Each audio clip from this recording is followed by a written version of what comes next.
And I simply felt for the really longest time, I felt a lot of guilt. I felt a lot of shame around sex. I felt the guilt of not wanting my partner. And I just didn't know what to do. And we were just sort of in this place where I was like, this isn't what I wanted for myself. This isn't what I wanted for a marriage. But like for years we went on with it wasn't a sexless marriage, but it was an undersexed marriage. So, if we had sex, I don't know, 10, 15 times a year, that was kind of average. Again, if that works for a couple, there's nothing wrong with that, but that's not what I wanted. Welcome to Normalizing Non-Monogamy, the podcast where we interview incredible people from across the entire spectrum of non-monogamy to hear their fascinating stories. We strive to bring guests on the show who have a healthy approach to non-monogamy. However, it's important to remember that everyone does it a little bit differently, and the views and opinions expressed by our guests do not necessarily reflect our own. Additionally, we produce this show for entertainment purposes only. Please be aware that we aren't doctors or therapists. Consult a medical professional for anything regarding your health that you might learn about on the show. Enjoy! Welcome to episode 301. Yes. We made it to 300. We're almost to 400. I know, right? Just 99 more We just episodes. have to say that for 99 more weeks. Oh, you're going to get sick of that, aren't you? Nope. Well, maybe the listeners will. Not my problem. Anyway, welcome to episode 301. Totally kidding. You are my problem, listeners. We're Finn and Emma. Today, we have a wonderful conversation with Jeannie. Jeannie has been together with her husband for 27 years and with her boyfriend now for 2 years. We have a fantastic conversation. Hold on. She has a boyfriend and a husband? She does. What kind of atrocities are these? I know. We had just such an amazing conversation with her as they navigated non-monogamy, but so much more than that about her journey and coming into her sexuality and awakening her sexuality within herself. Yeah, I think you said it fantastic. And I would just add that Jeannie also has a book out, which she goes into, I would say, maybe more detail. And as she says, it is definitely not safe for work. It's a memoir. It's a memoir. It is called Summer of Sexiness, A Self-Awakening, a memoir. Yes. That's how we know it's a memoir. It says it right there. It's right in the title. On the front page. And yeah, it's fantastic. And just check it out. Check out all of her work. I imagine after you listen to this, you will be there checking it out because it is, as Emma said, a beautiful story. So thank you, Jeannie, for coming on, for sharing, and for putting yourself out there in the world so vulnerably. There's one other piece I wanted to mention before we're out of time. We jump in. And that was just, we do cover a conversation with Jeannie about how she and her husband actually opened their relationship and then closed it again and then reopened it again after as they were navigating some of the emotional challenges, I guess. So I just wanted to note that because I think it's really neat the way she talks about it. Yeah, I think this whole conversation is pretty amazing. It is. That's not to undercut what you said. No. Thank you, Jeannie, for everything. And with that, everyone who is a premium subscriber will jump into the interview right now. Am I allowed to say one more thing? Go for it. But now we just... Oh, well, no, but it's okay. We can say that part again. Okay. I just wanted to say there's another conversation here that happens that I think is amazing. And that is around what happens when people who get into non-monogamy via swinging catch feelings. And This is a conversation that comes up often, and it's one that you probably hear us talk about often. And again, this is no shade to swingers. We did it for a long time, and it's super fun and all of the things. But I think it's just a great look at what happens when you're swinging and maybe you fall in love. Yeah. And not that there's anything wrong with that. Nope. Not at all. Nope. That's all. So the bottom line is we cover a lot of ground in this interview. Yeah. And so are you done talking so we can jump into the interview for anybody who's a premium subscriber, Emma? Yes. Let's do that now. And for the rest of you who are not premium subscribers, well, let us tell you how you could become one. You go to our website, normalizingnonmonogamy.com. You scroll down on the homepage and you'll see links there to join it.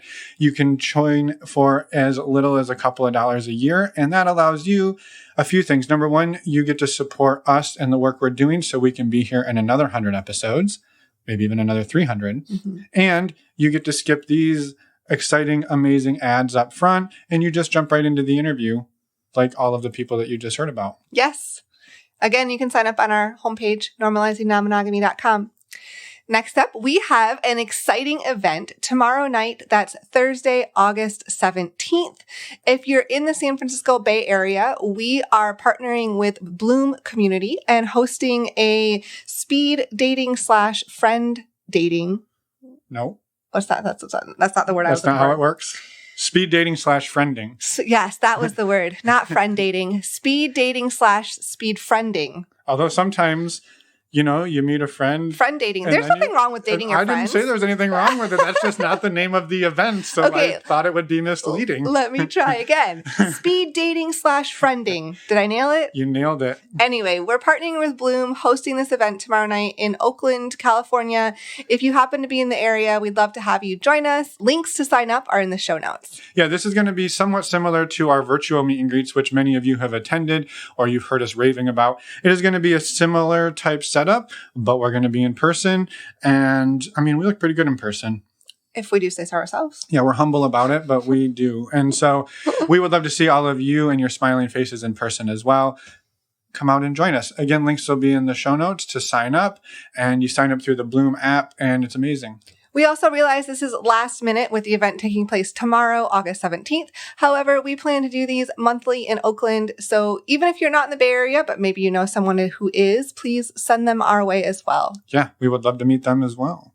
Mm-hmm. All right. Next up, if you aren't here, again, as we just said, we have other options for you to have community. Yes. That is specifically our virtual community. You hear us talk about it all the time. Because it's so amazing. And we love all of you. We love all of you. Got almost 300 of you and growing. And for just a couple of bucks a month, $5 to be specific, you get an online support community. You get monthly video Q&As. We have a men's group. We have a women's group. And again, as we said, there is an ongoing sort of forum chat, all-in-one community platform that is an app on your phone called Mighty Networks that you download and you're in there all day with amazing people just like yourself from all over the world. So we would love to have you join us. Head over to our website, normalizingnonmonogamy.com. Click on the community tab, and there will be a link right there for you to learn a little bit more and fill out the short application so you can get in on the party. And while you're there checking out the community, you can also look at the weekly groups that we are offering. Finn has been doing a men's group since last October. I started a women's weekly group in June, and we are so excited about these groups as well. These are also part of their community, the community itself. It's just a little bit extra to join the weekly groups. Yep. And last up, before we all take you in to talk to Jeannie, we wanted to remind everybody that if you're out there meeting other amazing humans all over the world, maybe you're at the speed dating tomorrow, we would highly encourage you to know and be educated on your STI and your sexual health status. And the way that Em and I do that, we use a service and have been for many years called stdcheck.com. It's a little fast. It was pretty fast. stdcheck.com. Nailed it. There are links in the show notes if you thought that was too fast or too slow, perhaps. Mm-hmm. You can find it in the show notes. Anyway, this is, again, the service Em and I use. The links there will save you $10, bringing the cost of a 10-panel test down to $129. Those links also help support the show financially. So that is another way to ensure that we're here for 300 more episodes. And we would love for you to check it out. It's fast, it's easy, it's amazing, and we wouldn't be telling you about it if it wasn't all of those things. Exactly. A quick reminder, reach out to us, send us a voicemail, send us an email. We would love to hear from you. And with that, let's go and talk to Jeannie. Well, welcome to the podcast, Jeannie. We are thrilled to talk to you today. We're excited to dig into your story. But before we do, just please introduce yourself so we know who you are and everybody else knows who you are, and we can start from there. Absolutely. Well, thank you both for having me as a guest today. I'm Jeannie X. I'm the author of Summer of Sexiness, which is a memoir about my journey from sexual shutdown to opening up my marriage and all the good, the bad, and the ugly, and sort of how that's really gotten me to where I want to be today and just having the life that I want. Love it. Well, we are excited to dig in and hear about it all firsthand from you. So thank you for being here. You're welcome. I'd love to start we're going to go back in time. But before we do that, do you mind summarizing what is your relationship dynamic today? Sure. So I have been happily married for 26 years and counting. October will be 27. Congratulations. Thank you.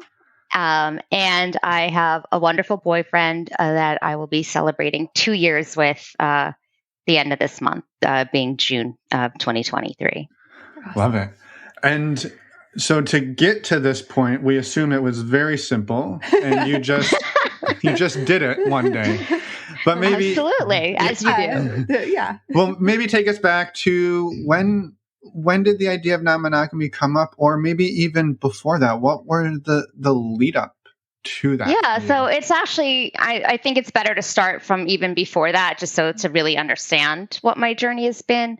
When I was growing up, there was just different messages that you get growing up about sexuality, about sex. I mean, I went to a public school, so we learned general information and, how not to get pregnant and where babies come from. And my parents were very open, but, they didn't necessarily cover a lot. Like I never got to talk really about orgasm, for example, or sexual pleasure. It was just about, the mechanics of things. The utility of sex. Exactly.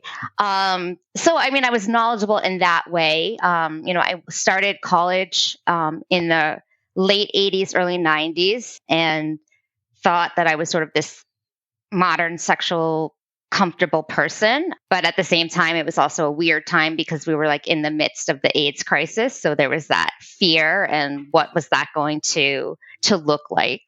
But I waited until I was 18 to lose my virginity. It was at that time it was with a long-term committed relationship, my freshman year of college.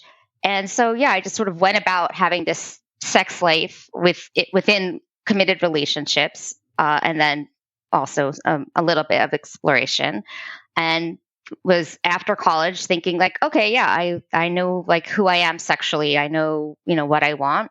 And yet when my husband, Victor, and I decided to get together, and at the time I was living in New York, he was living in Florida, I moved in with him. I moved from New York to Florida. And suddenly I was like, wait, I have absolutely no libido. I have no interest in sex whatsoever. Self-pleasure wasn't of any interest either. And so first I thought, oh, it must be birth control pills. So I went off the pill. Then I thought, oh, it must be just the depression of like, I just uprooted my entire life. Mm-hmm. And I knew nobody really in South Florida. And this was in your 20s, correct? Yeah. So 25 years old. Yeah. And you two had been together for a little bit before you moved down there? I won't go too far on the tangent, but my husband and I met in high school. Okay. We didn't date in high school, though. Mm-hmm. We actually kind of never dated. I had a crush on him. He had a girlfriend. We didn't know about open relationships back in high school. Yeah. And just always wondered what if, and finally in our mid-20s decided to find out what if. So I literally moved down to Florida in June of 95, and we were engaged by November. Wow. Okay. And leading up to that move, was sex and sexuality, were they a bigger part of your life? What, I guess the shutdown, what you've described as the shutdown. So the shutdown didn't really happen till I wasn't aware of the shutdown until after I moved in with him. Okay. I thought that I had normal. Whatever that really means. But I was dating. I was being sexually active with those partners in my early 20s. And there were things that I did explore with. So, for example, there was one point where I thought I was being too promiscuous. So I made myself I was like, well, you're not going to have sex for I don't know. I think I said 6 months, self-imposed punishment. I don't know, just strange, but because you were getting too much of it. I don't know. I don't think I think it was just faulty conditioning in the sense of what does it mean to be a sexually active person, totally. And not having sex within a committed relationship. And so, I did that. But that was just maybe not an aberration, but just one piece of it. But then when I was in a committed relationship, for example, I was being sexually active. It felt like it was within the parameters of what I thought everybody else was doing. Sure. And so when I moved in with my husband, I mean, he wasn't my husband at the time, but when we moved in together, and then all of a sudden I was like, wait, why are we not? I've been wanting to be with this person for years. We finally can be together, and why? What's happening? What's going on? So I ruled out the birth control because that I went off it and that nothing changed. I, gave myself the grace that maybe it's depression, but at the same time didn't really know what to do about that. And then finally decided to go seek therapy, talk counseling. It was helpful, but it never really had any progress. And I think, looking back at like the time then versus now, there's a lot more resources out there. There's so many sex therapists, sex coaches, sexuality teachers. Like there's just so much more in this space today than there is now, than there was then in the basically mid-90s. And so, I think that, had there been more resources, I might have been able to resolve this problem, what I deemed was a problem, more quickly. And I simply felt for the really longest time, I felt a lot of guilt. I felt a lot of shame around sex. I felt the guilt of not wanting my partner. And I just didn't know what to do. And we were just sort of in this place where I was like, this isn't what I wanted for myself. This isn't what I wanted for a marriage. But like for years we went on with it wasn't a sexless marriage, but it was an undersexed marriage. So, if we had sex, I don't know, 10, 15 times a year, that was kind of average. Again, if that works for a couple, there's nothing wrong with that, but that's not what I wanted. Yeah. And so I even, at one point, because of the guilt, I gave my husband permission to, if he wanted to find somebody else to be sexual with. I mean, and I wasn't even really thinking within like an open marriage context because I just didn't have that awareness. But he made it really clear at that time that he'd rather be with me without sex or with limited sex than to be with somebody else. Yeah.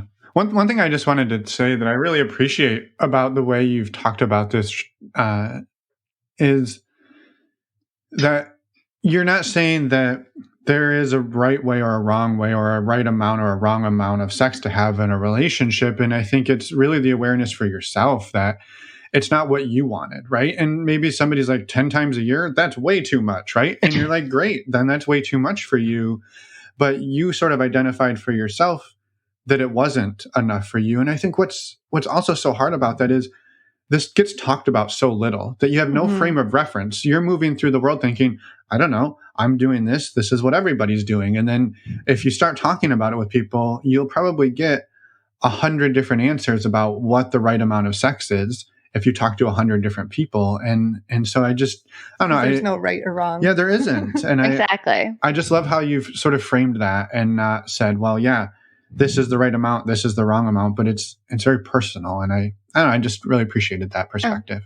Thank you. I appreciate that. And yeah, I mean, I just truly believe that, it's 100 different responses and they're all right as long as the person's happy and healthy and all of that. And so, yeah, it was just this feeling that, I don't know, just this feeling that that's not who I really was or who I was meant to be. And so, at different times I got exhausted of thinking about it and kind of just went on with life as usual. And there's so many other things to worry about in life, but it was sort of this pet project. And, I was in and out of therapy for that reason, but also for seasonal affective disorder and other things, and found it to be helpful, but never really moved the needle much in the way that I wanted it to. And so I started to try and get more creative with different resources. And as I said, there wasn't the same kind of resources, I think, or at least they weren't as prevalent.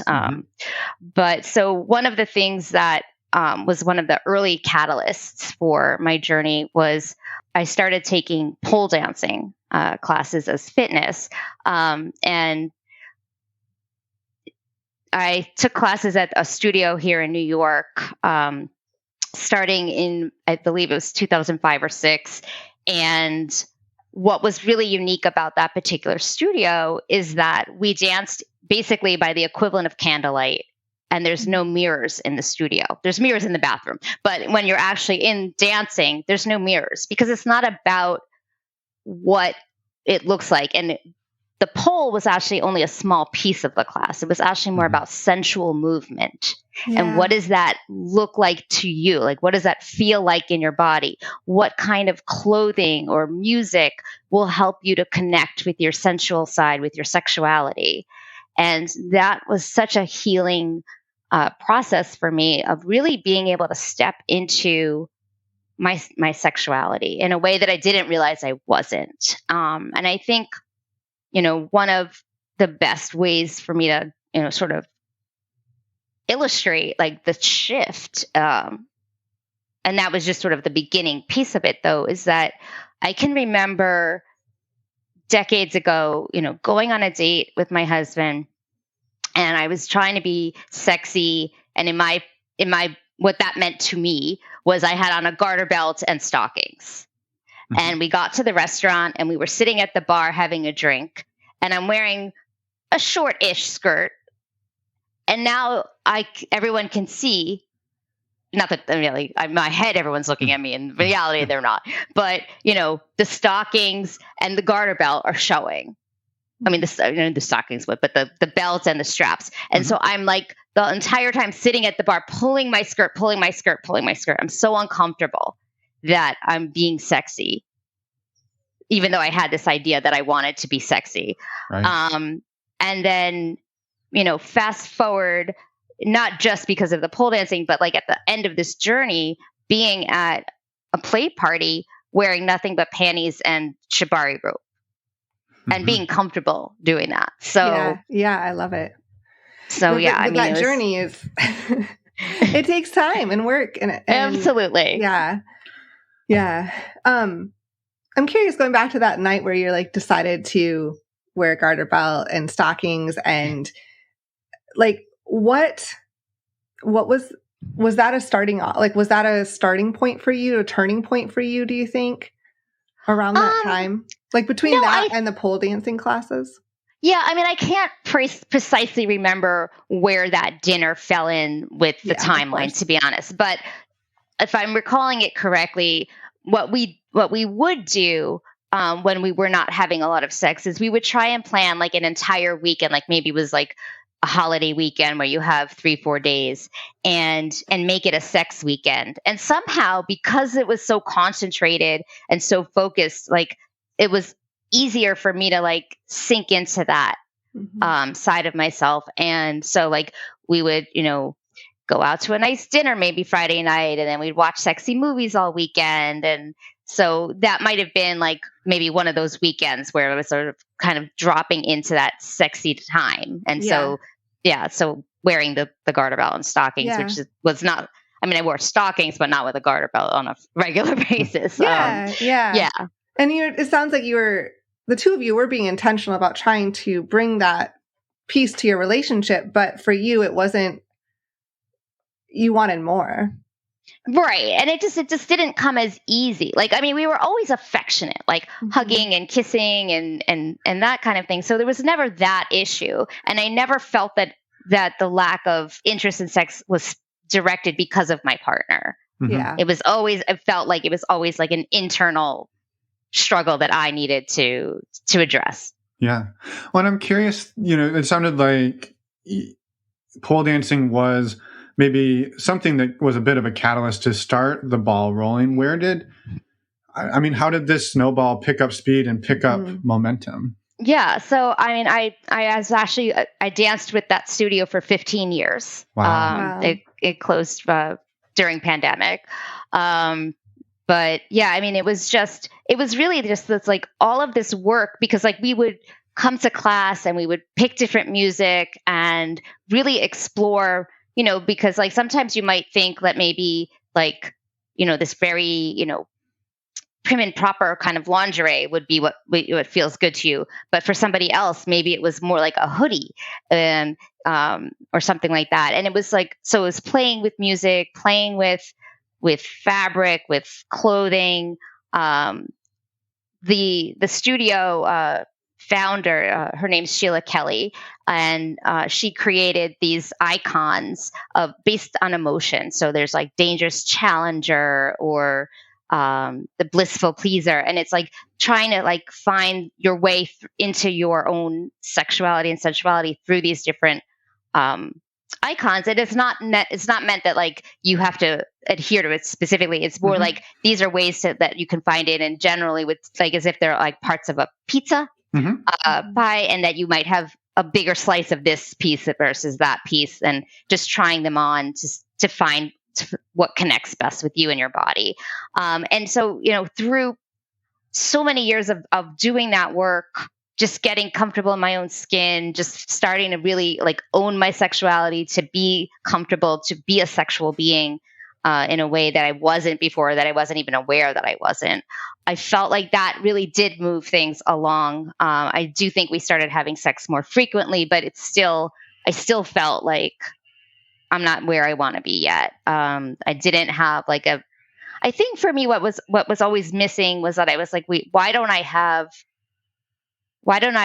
feel desire for sex like on a more ongoing basis? And I wasn't even interested, again, going back to, I said like self-pleasure. I had a self-pleasure practice, but not very frequent.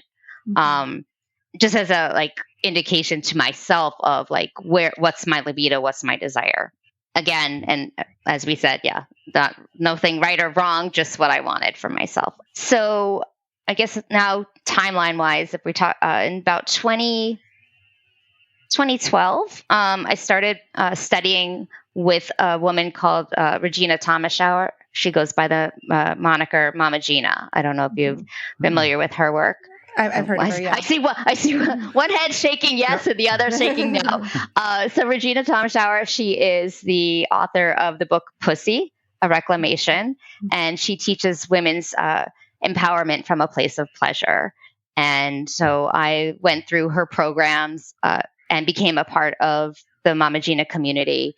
And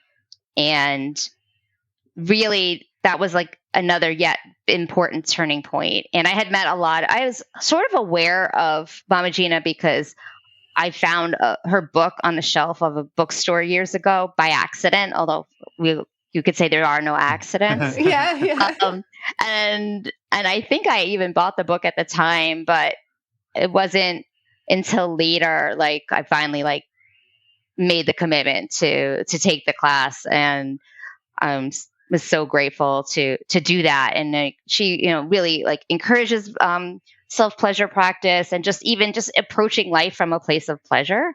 I mean, it takes a lot more work to do that. We kind of go on autopilot and we just do like the not pleasurable things. But, just to take that extra time to really, make sure that you're, maybe it's just that you're, putting on, it's not that you have to put on makeup, but like, but if you feel better in makeup, like take the extra 2 minutes and do it, and, that kind of a thing. Or just even, just having fun and taking pleasure in, being your full self. Like if you're like talking with the person at the counter at the deli, and it's like a flirtation of not like I'm trying to like woo this person, but I'm just having fun being in their company and sharing that. So things like that.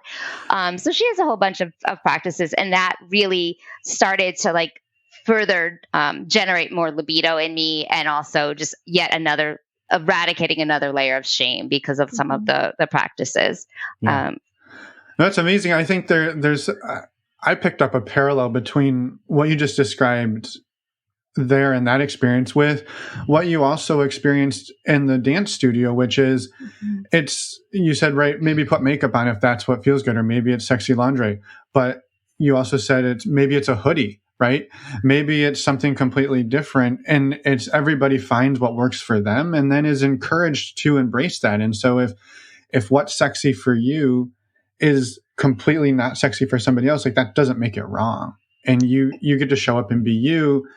And maybe that's makeup, maybe it's not. Maybe it's taking a shower, maybe it's not showering for 3 days, whatever it is, right? And leaning into that. And it sounds like that was the encouragement you were getting from like throughout this whole journey. Absolutely. Yeah. It was is that those types of encouragements, as well as, you know, trying to undo so many of the mixed messages that we get from society. It's like, be sexy, but no, don't be sexy, because then you're not, wife material. Or even be like, sexy, but not too sexy. Right. But even like, and one of the things like, that I used to joke about when I was when I was early on in my marriage, it was like, what does it look like to be sexy and a wife? And I like joke that maybe I saw too many episodes of Donna Reed, with a husband and a wife in the twin beds, separated by a nightstand. But yeah, I mean, I just didn't even have this visual image of what does that look like. And so, that was, I think, just one more piece to the layers. So, but yeah, for sure, like going through the pole dancing and then going through Mama Gina's program, really helping me to identify where I had shame around my sexuality, and trying to overcome that and just like I said, be comfortable in my own skin and to be comfortable being a sexy sexual being, which was really what I was hoping to embrace, and then starting to really to fuel my that desire of having a more ongoing libido. And one of that kind of brings me to sort of the last piece of that in terms of the journey, is that when I was more actively involved in the Mama Gina community, I started meeting people who had open relationships. And this was really the first time I'd ever really been exposed to that or heard about it. And I remember I was at a presentation that I'd gotten to through there with Jaya, who is a sex educator. She's a somatic sex worker, not sex worker, excuse me. She's a somatic sex educator. And while I was there, I met this woman. And so she said she had a boyfriend and that her husband had a girlfriend. But it was also clear that she and her husband still loved each other and wanted to be in a relationship. This wasn't like some sort of condoned cheating or something like that. And it was very fascinating to me because I really hadn't had any of that type of exposure, and it was just not in my awareness, and kind of mulled it around for a while. And for some reason I was like, maybe that's the capstone to this whole thing. I don't know why. I mean, like, I can't even explain if I was like, well, I think it's going to be because of X, Y, and Z that it's going to happen. But I just really felt like there's something here to be explored. And so let's give this some consideration. So I sat down with Victor and I said, hey, I've been hearing about people who have open relationships, and, he did not run from the room screaming. So that was the first good sign. But what was interesting too, is that we found that the more we talked about it, and maybe it was more just because we were taking the time to be intimate and vulnerable, but that even though we were talking about other people, it was pulling us closer together. Yeah. So we talked about it for 4 years before anything happened. I was going to say, timeline wise, when was this? So this probably the first conversation was maybe 2014, 2015. Yeah. Okay. And then 4 years of conversation and learning. Yeah. And growing. I mean, it wasn't like it wasn't like we talked about it every day. It was just like we would come back to it and be like, yeah, okay. And, what's interesting to me is, as an academic, I have a doctorate. So I'm no stranger to reading and research. It never occurred to me to do any of it in advance. It just never occurred to me that there would be, obviously there's lots of books out there, but it just never occurred to me to look for one, to read about it. We would just talk about it and just make sure that Victor and I were in agreement that this is what we were going to do.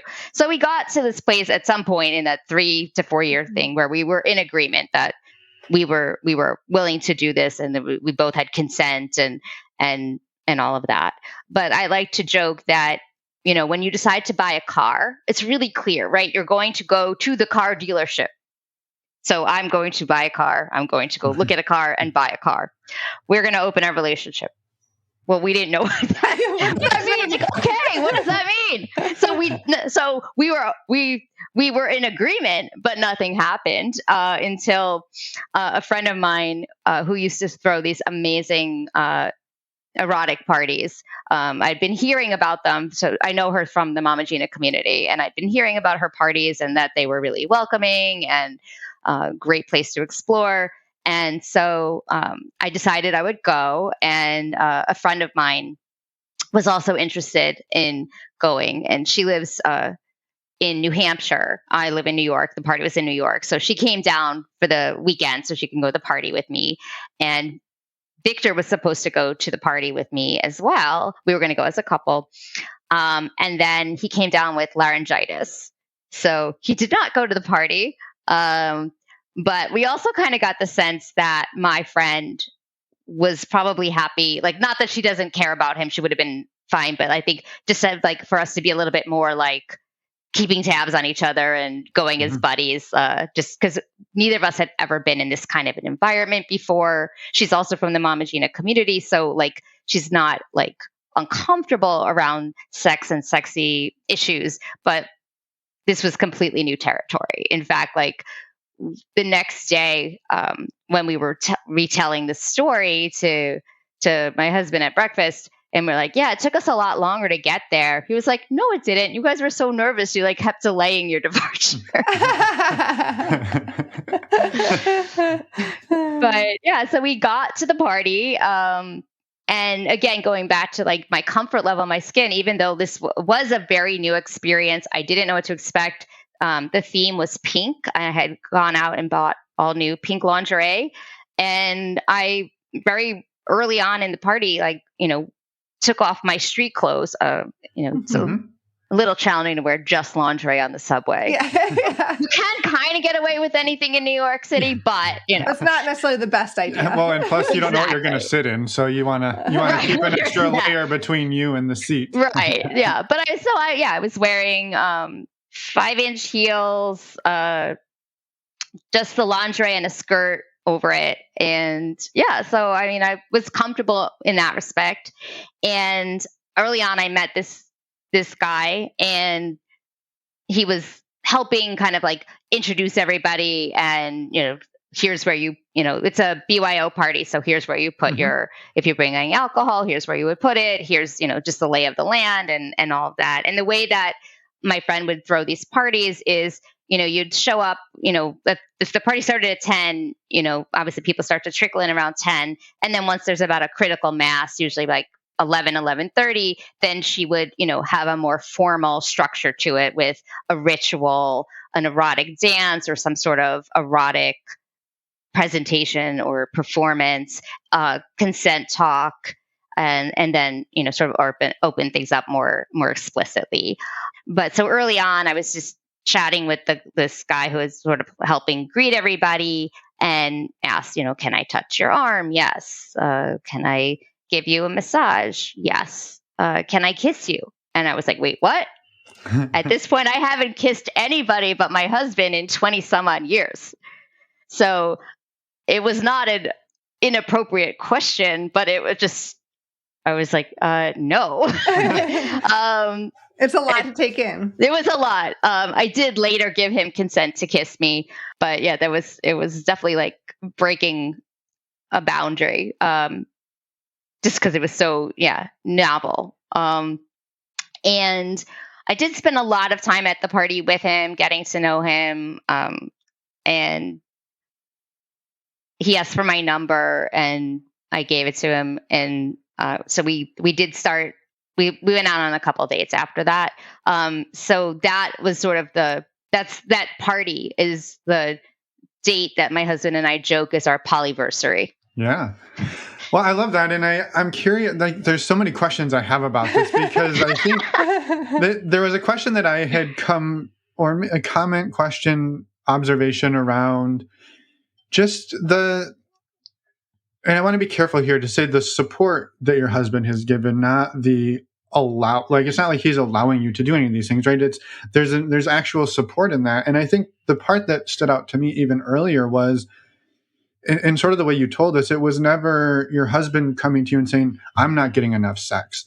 Why don't you fix this? Why aren't you figuring this out? What are you doing about this? Because I need more sex. It seemed like this was a very collaborative journey of, early on, he said, I would rather be with you without sex than with somebody else. And it sounds like he was not heaping pressure on you to fix something that you felt was maybe broken, but it sounds like maybe he didn't have that same perspective. Yeah, I mean, I think that, he would agree. I mean, we both agree. Yeah, he never put pressure. I think there are times when, he was probably more sexually frustrated than he let on. Sure. But he never put pressure. Absolutely. There were times, looking back, where maybe I put pressure on myself and maybe engaged in penetrative sex at a time when I shouldn't have been. Sure. I didn't have that self-awareness at the time. It's only having read books and also gone through this journey and on this side of it that I can look back and be like, oh, because I can remember very distinctly. A friend of mine, Madeline Castellano, she wrote a book called Wanting to Want. And I remember reading that book probably around 2015. And she writes about, I'm not going to get it precisely correct because it's been a long time since I read it, but about how like you can be having sex with somebody and you're like kind of dissociated, where you're not even really like you're obviously you're there, but you're like so not in your body and your head is somewhere else. And that's very rarely could that be pleasurable for anybody. And I know that there's a number of times when I was in that situation because I put myself in a situation, not because my husband put pressure or any of that. Yeah, for sure. Well, and I think then fast forwarding to you two have been talking about this opportunity, this strategy of opening your relationship for 3 to 4 years, and the night arrives and you sort of go by yourself. And he throws some support behind that to say, I can't go, I'm sick, but that doesn't mean we both have to stop. And then you get to go, and not only do you just go to a party, like it seems like it's a play party, there's kissing, there's touch, and it was going to be this big experience that you shared in person together. And instead you shared it together, but with a little bit different, I guess, experience around the whole thing. And I think that's an amazing, I just think it's a big deal, right? Like going to a sex party, most people would be like, that's a crazy thing to do. And your husband showed up and was like, please go by yourself with this friend. And I can't wait to hear about it tomorrow, even though I want to be there. Yes, absolutely. Thank you for acknowledging that.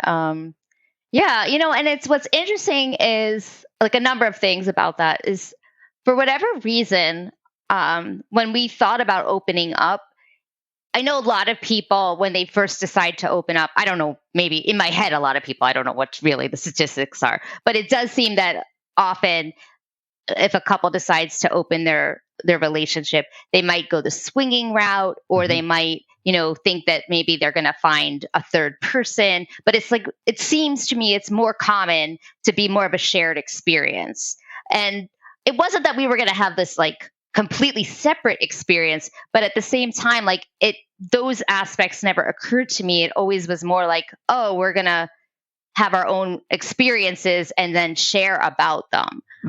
Again, not sure why that was sort of, maybe just because I'd met that woman who had the boyfriend and the wife and the girlfriend. And so maybe that shaped that. But yeah, so that next morning, aside from the joke that he made about us, taking forever to leave, we told him everything that happened. And all of a sudden, like I was feeling so much desire. And it was just from being in like that sexy environment and just getting that attention. I hadn't really had attention from a guy like that in a really long time. I hadn't been dating since, the dark ages and all of that. And so, yeah, like seriously, like those first 2 weeks, like I kind of felt like my body was like completely aflame, and I was like just super excited and wanting to.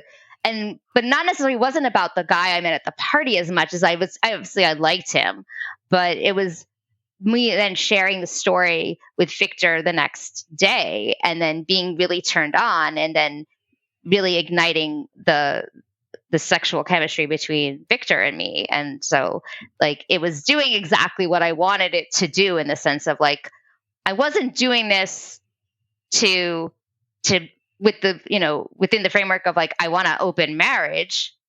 It was I want to open marriage to have sex in my marriage.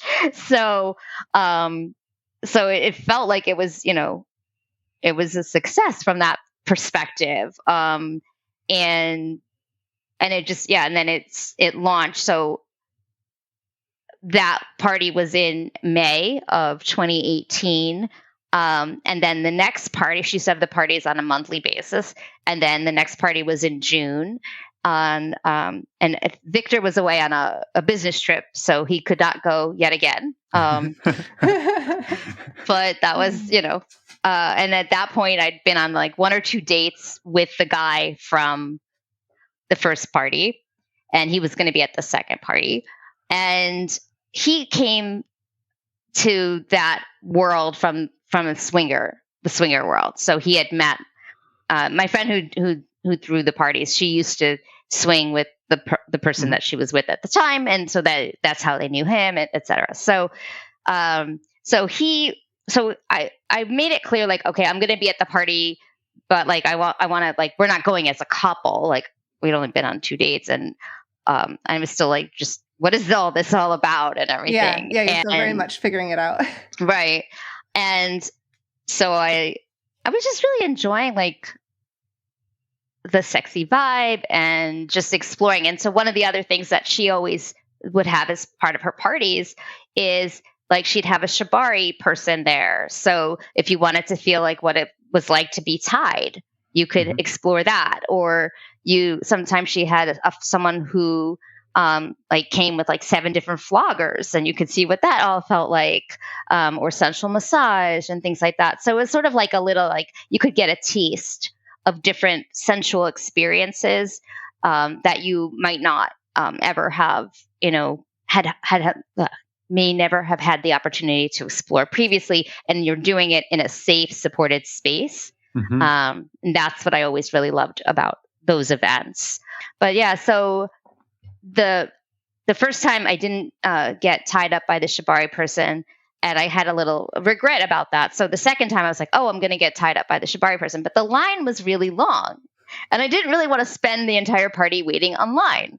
So I figured, all right, I won't at that time. But the guy, sorry, I can't, we just call him H for clarity's sake.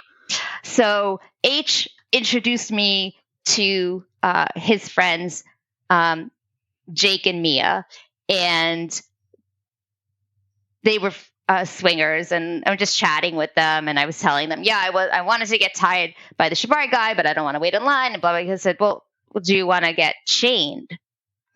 And it was like, wait, what? And do you mean now? And they were like, yeah. So apparently they had a whole bag of tricks, so to speak. So I had my own private, well, it wasn't private because it was in the context of the party and next to the shibari guy on the same like platform. But so they blindfolded me. They had these chains, and they chained my arms behind my back, and they asked my consent to take my I had on a leotard or bodysuit, and to take that down, and they put on a nipple clamp. I'd never had experienced a nipple clamp before, and then there was this sudden cacophony of sensations of, I don't even remember all the details, but then I started to feel a little bit lightheaded. I think a combination of like the overwhelm and overstimulation and standing in 5-inch heels and all of that. So I did ask them to stop, but it was just this really incredible experience. And that was, just the start of like really getting to explore so much more sexual experiences than I ever anticipated. Even like just going into this like, oh, let's open our relationship so we can, date other people. And that's sort of why that. And then like within the same month, I love going to the beach, and I put out in the community, I'm going to the beach on Saturday. I'm going by myself, but I would love company. So if you want to go to the beach, let me know. And my friend reached out and she said, I'm going to the beach. I'd love to go with you, but I go to Gunnison Beach, which is in Sandy Hook, New Jersey, in the national park there. And it's a clothing optional. And I had never been to that type of environment before, but I was like, okay, sure, whatever. And I figured I'd just wear my bathing suit the whole time, but it was so comfortable. Like I only had it on for like 15 minutes, but it was just really this color. So it's like all these parties and then the nude beach. And I was like, yeah, it's the summer of sexiness. And yeah. So that all kind of kicked off. But yeah, it really, that was really the start of everything. And then we had really wonderful experiences and really negative experiences and all of that. So, as you, which I'm happy to share. I'm just kind of giving you a sense of where we are in this whole timeline. Yeah, no, I think that's great. And, of course we'd love all the stories, but we also don't need this to be like a 4-hour podcast, but of course, yeah. Maybe someday. Part two. That's part two. I love all the stories, but I think that like the way you painted that too is very much, your husband was there and present as far as like supportive of you and, like there for the conversations and everything, but it was really your individual journey that summer, it sounds like, with him closely there, but you really having these experiences, discovering some maybe liberation in yourself and undoing some of the shame and just going on that journey that I imagine then when you started doing things together more, I'm putting words in your mouth, but that was such a foundation that you needed to go on that journey to potentially get to where you were. So, I mean, and that's like a really good segue in terms of sort of like what happened next. So basically like for the first year, I was having a lot more experiences than he was. We both started going on dating apps. I don't know, maybe the fall of the first year. And then into the winter. So like, and I've never done a dating app before, again, dating in the dark ages. So that was a whole new experience. And, I think for what I've heard, and what was our experience is that for a lot of men, the dating apps are more challenging. So I was getting a lot of interest and dates, and he wasn't getting as much. We did eventually go to the party together, and because I had more experience, like we had this agreement that I was going to be more of the wing woman for him, and also like give him the space to do what he wanted and not like necessarily like get involved with 5 other things. And not necessarily that I should have a bad, like he wasn't like, don't have a good time, but but like, let's can we focus on me? And I was happy to do that. And he did have like a really lovely experience. He met somebody, it didn't go where we had hoped it would go, but like, but he enjoyed the party and things like that. But yeah, I definitely had a lot more momentum in that first year plus. And we then by that fall, like I got to this place where I was like, well, I'm feeling like a little bit of a revolving door where like you go like on 2 or 3 dates with somebody and then eventually they ghost you. And you're not really, that, which I can't stand. I don't understand. Just tell me I joined a seminary. I found someone with bigger boobs. I don't care. I don't care. Just say goodbye. I have to wonder, are they trapped under heavy furniture? I don't know. No. So anyway, so I had this idea in my head that I kept saying like, oh, I want to find a boyfriend, but I never truly defined what I meant. In my head, that just meant a consistent person. I wasn't going to, there's nothing wrong with one night stands but like you want to know it's a one night stand and not have it turn into a one night stand by, accident, if you will. But also, it was just like, I think it'll be more fun to get to know somebody and have you get to explore their body and they get to explore your body and just to get to know someone like that. better. So that was sort of, it became kind of a mission. But you really can't put like find boyfriend on your to-do list. I tried, I did. I had one week where I went on 5 first dates. That's exhausting. I don't recommend that. That's a lot. It's a lot. But that fall of 2019, on a particular day, my husband had a date. I had a date, 2 separate dates, separate locations. And he was really, I was feeling really good about the date I had. He was feeling really good about the date he had. And 4 or 5 weeks later, I could be, I'm not remembering it precisely. So it could be as many as 8 weeks. I will give him that. One night he said, "I'm in love with Justina." And I said, "What?" This is my naivete, but it never occurred to me that one of us could fall in love with somebody else. And so that is the start of the ugly, the good, the bad, and the ugly part of our journey into ethical non-monogamy. And, it was like, I'd been having like all of this like more casual kinds of encounters, and he really hadn't had a lot of experience. And then he goes from 0 to 60 in, 2 seconds. And after I stopped crying, and throughout the whole thing, like, he to his credit, he never meant to hurt me. And we didn't have a rule that you couldn't do that. So he never did anything outside of our boundaries. He never did anything wrong. But that was a really, really hard thing for me. And the next year was a roller coaster where I would go from very depressive points to euphoria and everything in between, and just trying to figure out, what does that mean to share, because I truly believe that my husband is my soulmate, that our bond is ordained by the universe. And I still feel that way. And I did start to question that during this period. And also just, there was even though like he never did anything, I physically felt like his presence left. It was very, very strange in that sense, like to be able to describe that. But yeah, it was hard. And I felt really guilty because he's like, "Well, you've had all this experience and now you're going to try and tell me to shut this down." And so I was like, "Okay, I'll give you 6 months and I won't say anything. And we'll just, I'll be fine." But I wasn't fine. And, after,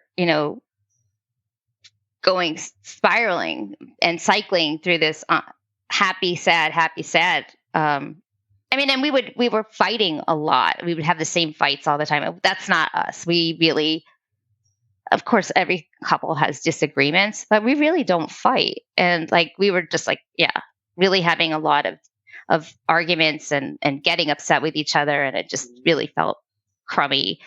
And I finally got to a point, it was like really just about a little over a year ago, a year of all that, a year from him saying, "I'm in love with person," and so that, and I said, "I can't do this anymore. And I'm not telling you to break up with her. What I'm telling you is if you're truly polyamorous, I'm not going to, I respect that. I'm not asking you to change who you are. I'm choosing me, and I can't do this anymore." And I thought we were potentially going to get divorced.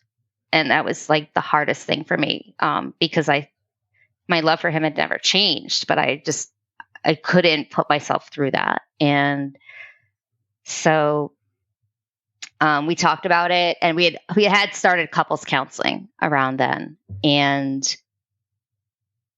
he said that he didn't want to like lose me, and that we wanted to get to this place where like, let's really focus on us and work on this. And so if we do get to a place where we're like, okay, we're going to get divorced, we know we tried everything and didn't give up on each other and our relationship. And so we closed our marriage in late October, early November of 2020. and we did all the hard work. We went to couples counseling. I had my own individual therapist. I realized I had abandonment trauma from basically like attachment issues with my mom, and that I was not aware of, and just some self-esteem issues that were maybe masked when everything was fine. But then when now I have competition and not and it was like the total cliche just by accident, because my husband's girlfriend was 29, 30, and I'm 50. So it's like, you're leaving me for the younger one. He wasn't leaving me. He never said he was leaving me. It's just your brain goes, Of course, my brain goes there. But yeah, we really worked really hard with our communication, with just, and he broke up with her. I know it was like one of the hardest things he ever had to do. I was seeing someone at the time that I broke up with as well. And we just like really focused on rebuilding our marriage and really recreating what we wanted for our marriage. And so by February of 2021, we were in a much better place. I also did some journey work with psilocybin to really work on my shadows and really overcome some final demons. And, it was during that trip that I literally felt my husband's like presence come back into my body. And it was just this beautiful healing feeling of like, yeah, we're solid again. And then we opened back up in March of 2021. And in June of 2021, we were on vacation for the first time in forever, because of course, lockdown. And we were in California. We were in the LA area, partially just because we wanted to get away, and it's a wonderful place to visit. And partially, my husband has some colleagues from the EDM community. And so one of the nights, he and his fellow writers, we were all getting together at a brewery, and I came along, and eventually I ran out of topics because I'm not in the EDM community. I appreciate some of the music, but it's not my passion. So I was just off by myself, futzing with the dating apps. and I broke one of my own rules, which was to click on somebody who didn't have an actual photo. It was a photo of a martini glass. But that had been one of my rules, because if you can't show yourself on the dating app, I don't know if I'm,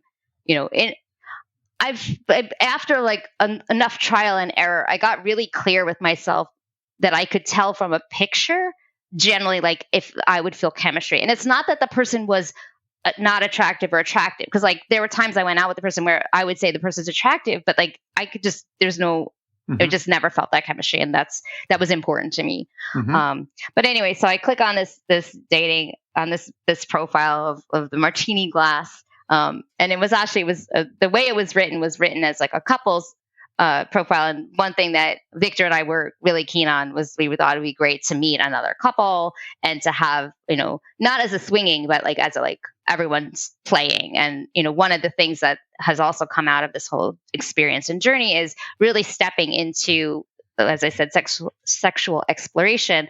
But I had always had this interest or thought that, I might be bisexual, and never had the opportunity to explore that in a way that, and I finally did have that opportunity. So I do consider myself heteroromantic, but bisexual. And Victor also considers himself, he prefers to use the term queer, but he does have partners of all genders and permutations. And so we thought, wouldn't it be great if there was this couple and everyone clicked and all of that. So I was like, oh, maybe this could be that couple. But so I went out, it turned out like that person, they were kind of thinking that they would do it as a couple, but really like, I didn't know the backstory at the time, but it wasn't meant to be like bait and switch, but it kind of turned out that way. But for the right reasons, not like catfishing. But anyway, so I went on a date with this person, and that was June of 2021. And so, as I said at the sort of the beginning, we're coming up on our 2-year anniversary. And yeah, it's been such an exploration also of like, what is it? I was really guarded after the whole experience with Victor falling in love with Justina. Like, I held myself back. I didn't even know if I could fall in love with more than one person. In the very beginning of all of this, I would have said there's 3 kinds of love. There's familial love. You love your parents, you love your sister, you love your aunt. There's friendship love, which means I'll watch your cat when you're on vacation, even though I don't like cats. And then there's soulmate love, romantic love you have for your committed partner. And so there's no room. I think that's why, like, when he fell in love with Justina, I was like, well, she's not your sister. At the time, she didn't have cats. She now has 2 cats. But so and I'm your soulmate. So where this doesn't compute? I've Googled the word love so many times. Google told me to stop. No, but the Greeks have like 9 words for love. Yeah, and the same way, like we talk about, like the Eskimos have multiple words for ice and snow. We use the same word, love. It's 4 letters. And we say, I love ice cream. I love swimming. I love you. And it's supposed to mean the same thing, but it doesn't all mean the same thing. And so, it's been really interesting to explore all of the permutations of love. And I didn't tell my boyfriend that I loved him until we'd been going out for over a year. And I didn't expect him to say it back, and he didn't. It took him another couple months. Yeah.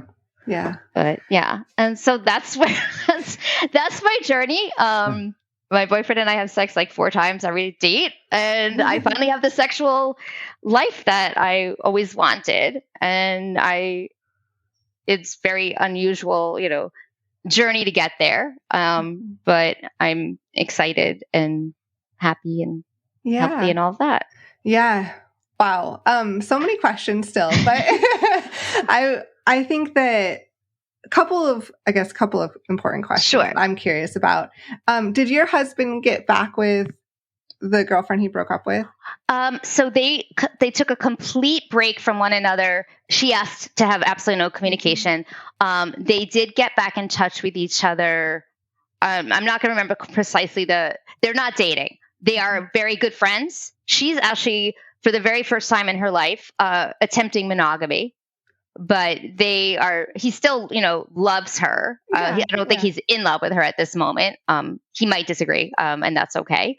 But when they started to get back together in contact as friends, I made it really clear that I was in a really healthy place, and I wasn't putting any boundaries or limitations on what that friendship could be or could evolve to be.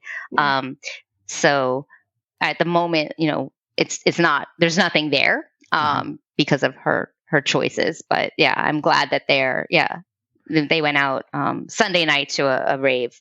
Cool. Yeah. And then my other logistical type question is more like, is your boyfriend living in New York City, or is it a long distance relationship?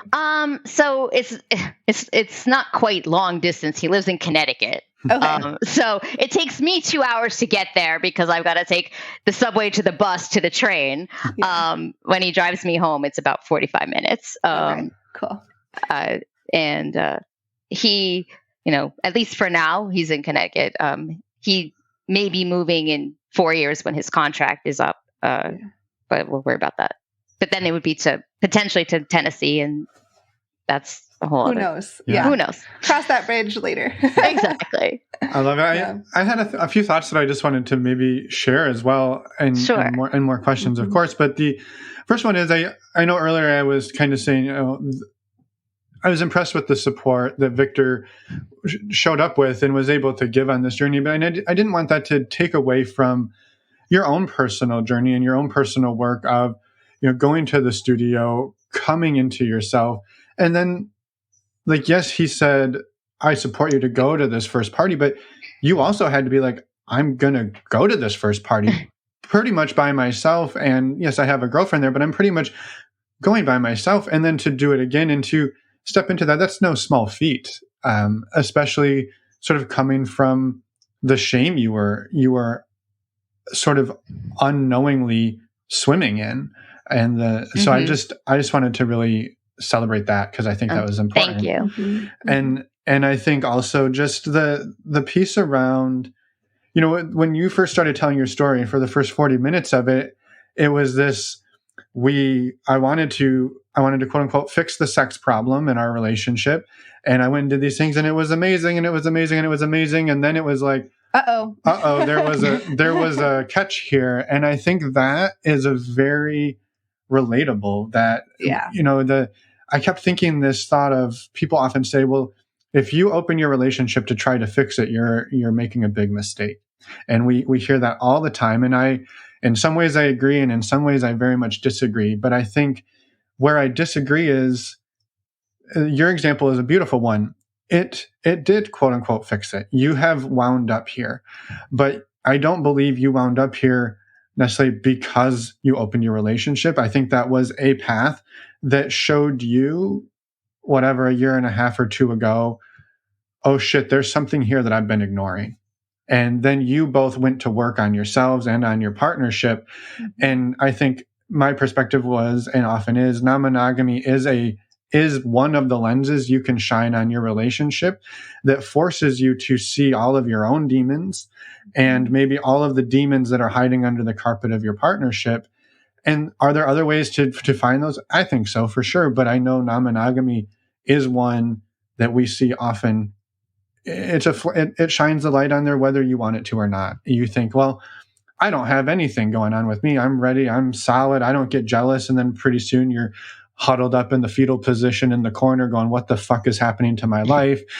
And then you did the work, right? You did the work on yourself, on your partnership to come out the other side and create something that works for both of you. And I think that's awesome as well and to be celebrated. And so and to acknowledge that it's ongoing work too, right? Like there was maybe a period of intense work, but that doesn't mean you can just, in all of us, and be complacent in life, right? Mm-hmm. Oh, sure. Yeah. I mean, like some of the things that like we came up with when we were going through formal couples counseling were like even just things like, connecting every time. So like at least for the last year plus, I think it's 2 years now, like almost every morning, like we sit down over coffee and we check in with each other. I mean, sometimes it's just the logistics of what we're having for dinner, but other times, how are you feeling about me and my boyfriend? Are you and I feeling connected? Things like that, because we don't want to get to a problem. And going back to non-monogamy, in terms of fixing or not fixing, whatever. I mean, I did think we had a really solid relationship. And, when the very beginning, like those talks in that first 3 to 4 years, we said, well, we're so solid. We have this strong foundation. So we can kind of go out on this path. And then if it doesn't work out, we can come back. And that was always sort of our agreement. And yet once he was in love with Justina, I was like, well, we can just close this. And he was like, no, we can't. I'm going to resent you. I'm going to be mad at you. And that wasn't, I was like, well, that's not going to solve it either. Of like, okay, we get rid of her, but now he's, obviously we'd never get rid of a person. It was always meant with respect, but I was trying to figure out, what to deal with the situation. And so, that was tough to figure out. Okay, what are we going to do? And that's why I think it did go on so long of me trying to be like, okay, I'm giving you the space. I don't want you to resent me. And that's why I made it really clear when I came to him that I was choosing me, that I wasn't asking him to choose me over her or her over me. And that I was giving him the space to continue to live a polyamorous life, but that I needed to make myself healthy. And that if we couldn't do that together, then I was going to need to let him go, even though I didn't want to. Yeah. I love that you brought that up and the point around getting, quote unquote, getting rid of Justina, or what you said around, I thought, well, we could do this. We're strong. We can maybe get out a little over our skis, but we can always come back to us. And it made me think back to your car buying analogy and the difference, right, of cars and people, right? You say, well, we're going to go buy a brand new Ferrari. And then you realize, well, we didn't quite have the bank account for the Ferrari. So we're going to sell the Ferrari, and the Ferrari's feelings aren't going to be hurt. You might lose some money on it, but the Ferrari's going to be fine. Mm-hmm. Well, that's not the same as, hey, person, I'm building a relationship with you. I fell in love with you. It's really hard on my marriage. So now you need to go away so I can fix my marriage and my relationship. Those are very different experiences to have, and to navigate them with grace and kindness and love. And I mean, I think I wanted to celebrate too, Justina, for, saying I need a complete break to take care of myself, but then to be able to come back at a later date and say, yeah, we've all done some work. We've all gone on a journey. What can we be now? And maybe it's friends today. Maybe it's not tomorrow. But I think that was a really beautiful thing you pointed out there about navigating we're just going to experiment, but oh shit, the experiment now involves other people's feelings. And that's not an experiment that you get to control on your own anymore. Sure. Yeah. I love that. I just thought that was important to bring up too. Yeah, no, very much so. I know that we could talk to you for hours and hear all of these stories, and hopefully we can maybe do another part 2 at some point. But I just thank you for your vulnerability and for sharing everything that you have today. We would love for you to plug your book and tell everybody about it, and any other work that you would like to get out there. Sure. So when all of this started, I started keeping a blog. As I said, I uttered early on that it was the summer of sexiness, because that's what it felt like. And so that became the blog, Summer of Sexiness. And I started to keep really detailed entries of party X and party Y and date A and B and C and all of that. And that at a certain point, maybe a few months into that, we got this idea that Victor should also be writing blog posts. And it was particularly fun if we'd been to the same event and we'd be like, he said X and she said Y. So you could get the different perspectives, and it was just really fun.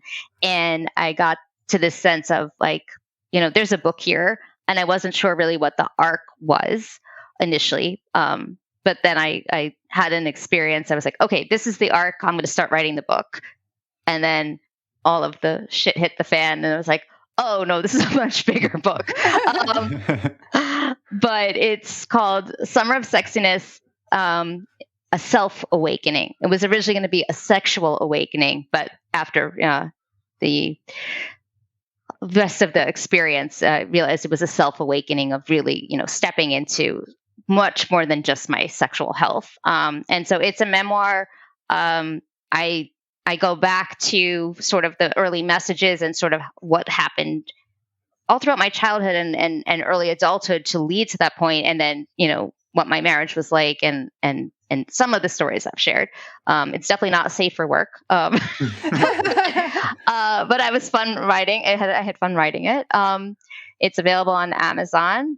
And one of the reasons I wrote the book, part of it was it's always been a lifelong dream to write a book. I kept a journal on and off since I was about 10. And I was one of my notebooks. It says, I'm keeping this so I can write a bestseller someday. And my impetus wasn't to write a bestseller. My impetus was to share my story in the hope that it can be inspiration for other people, not as a blueprint, but that they can look to non-traditional paths to address whatever issues they're dealing with in their lives. And so I know that it's been well received by not only friends, but other people. A friend of mine, she made a little book club with her boyfriend, and they both read it. And yeah, so. I love it. Yes. And links will be in the show notes for anyone who's interested as well. I would love people to go listen, or to go read it, to go listen. Listen to this episode and then go read the book. I'll have to make an audible version. Yeah. I love it. Thank you for everything today. And I guess I just wanted to give you an opportunity to get anything else out there that you'd like to share today. Just, I think that the more that people can be open to just different paths and not be judgmental, even if it's not for them. I know like with my boyfriend and his wife, she's finally shared with friends, and I put friends in quotation marks because they have not been supportive. I'm really, really blessed that I've been able to share with pretty much everybody and feel supported. My parents don't know, but, but yeah, so just that people in general, like, should be open-minded to just giving people space to do whatever it is, as long as it's within consent and all of that. And just also to find what path works for you, whether you're talking about like how frequently you have sex or what your sexuality is, or, what your partnership looks like. Mm-hmm. Yeah. I love it. Well, thank you again, Jeannie, for coming on, for writing your book, and for sharing with us. And a huge thank you to Victor as well for consenting to you sharing about all of this, and to all of your partners for being a part of this interview, even what's the word? At large. Guests at large. So thank you. Excellent. Thank you to all of you, and thank you to you, Jeannie. We appreciate it. You're most welcome, and thank you for your hospitality. Of course. Have a wonderful New York City afternoon, and we'll talk soon. And we're back. I thought you were going to say something because you took a breath like you were. Yep, it's called a fake out. Thank you, Jeannie, for everything that you shared with us, for coming on and being so vulnerable, and for the work that you put into your memoir as well. We're excited to get the word out and spread the word. I already said get the word out. Same thing. But we're excited to get more people to read your work, and thank you again. And I'm excited for the sequel, A Winter of Sexiness. Yeah. Do you think are you adding some pressure to her? Subtitle, Staying Hot While It's Cold Outside. There you go. Yep. Maybe you should write that. The name's already taken. Anyway. Otherwise, I would. Thank you, Jeannie, again, for everything. A quick reminder, you can go to our website, normalizingnonmonogamy.com. There you'll find podcast show notes with pictures of most of our guests. You'll also find links to the community, links to the weekly groups, links to stdcheck.com, and links to reach out to us. And links to the in-person speed dating / friending event tonight. Tomorrow night. Happening on August 17th. I got a little excited. Time to pack up and go. Thursday, August 17th. Tomorrow night. Yes, links will be there. And I want to make sure anybody who is a premium subscriber, by the way, thank you. Didn't miss that because our premium subscribers deserve to be at a premium event like this. Go to our website, click on the links, and check it out. And we hope to see you tomorrow for that. And if not, we'll see you next week. We have another interview, believe it or not, with Bree. And it is beautiful. Oh my gosh. No? That just came to me. Can you believe it? I know. I'm quality jokes like that. I'm fully aware that just came to you. What was the giveaway? How amazing it was? Yes. Your delivery was fantastic. I thought it was pretty good. All right. Well, all right, listeners, let us know in an email / voicemail how amazing that pun was.